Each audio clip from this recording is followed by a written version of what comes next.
Now we're going to look at some other key concepts, still laying the foundation.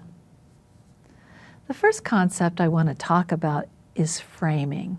You've heard of framing theory before, right? Framing theory. Making sense of the world around us. We all frame things, don't we, through our own cultural lenses? Now Gamson, this is 1989. Again, I mentioned this, I'll mention it a few more times during our time together.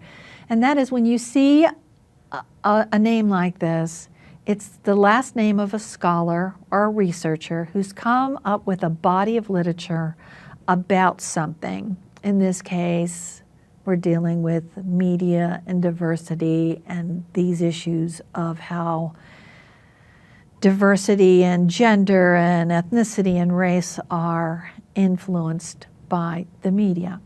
So framing is a theory, and Gamson has contributed to this theory, and this particular bit of research occurred in 1989. So Gamson said facts are framed.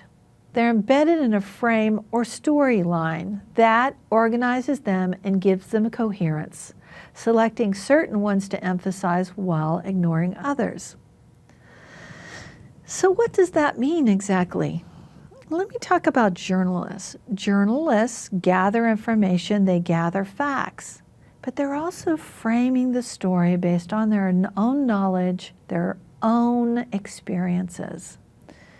Basically, even though we say reporters are objective, they're not truly objective. No one can be, really, right? Because we all look at things through our own cultural lenses. So this is where Gamson says that facts are framed. They organize them, gives them coherence. You select certain facts to emphasize while ignoring others. Journalists frame stories. They do. Public relations professionals frame stories. That's just a fact. Both frame stories. Even when you tell someone a story of something that you did on a certain day or went out somewhere or some event you attended or a concert you went to, you are framing that story when you convey it to somebody else or share it with a friend.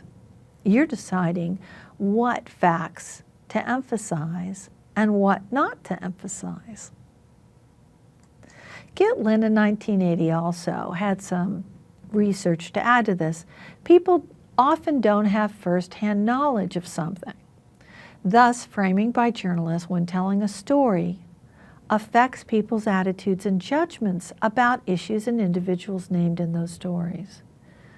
Of course that would be true. When you read something, you're thinking, I remember when I was growing up, anything in the newspaper my parents saw as fact, no matter what. And then journalism kind of got out of control there probably in the 70s, and then it went in and out of sensationalistic kind of waves, and now it's in a really bad one because everybody is called a journalist. Any blogger that they want to calls themselves a journalist, and you do have a lot of fake news out there right now, lots of fake news.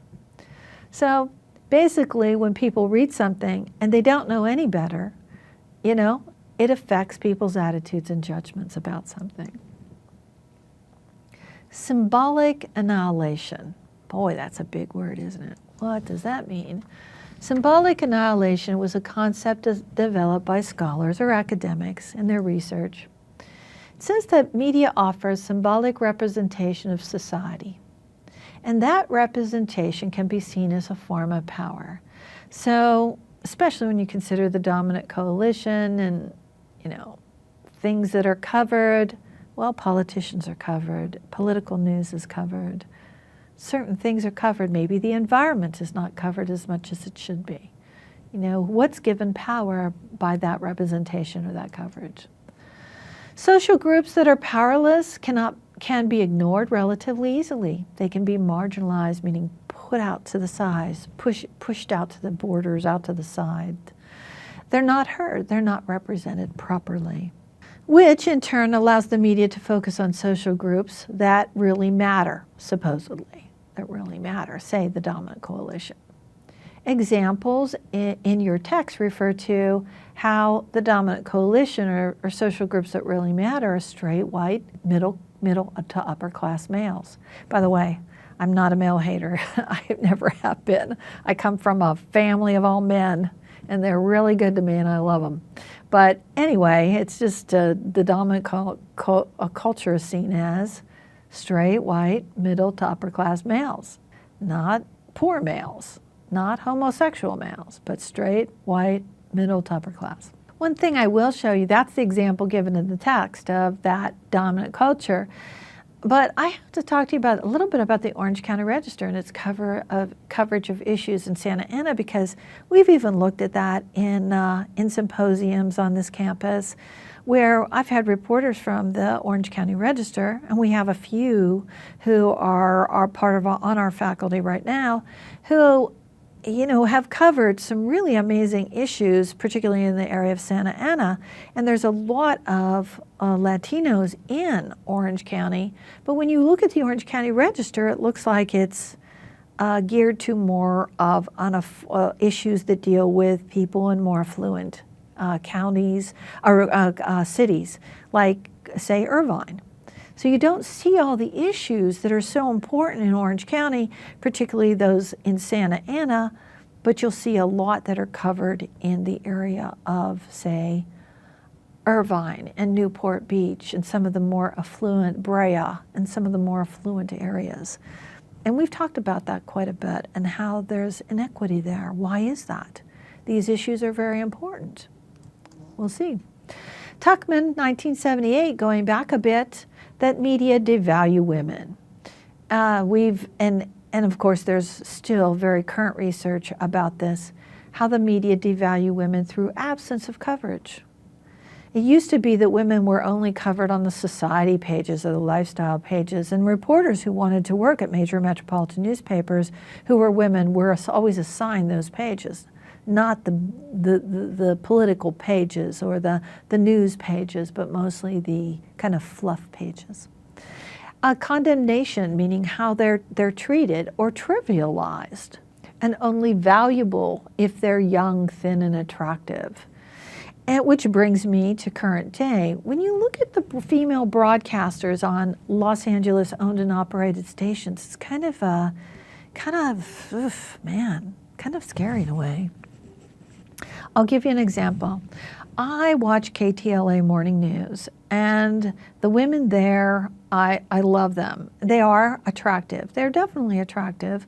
However, they are in business clothing, and their looks are not emphasized. And I think they're great.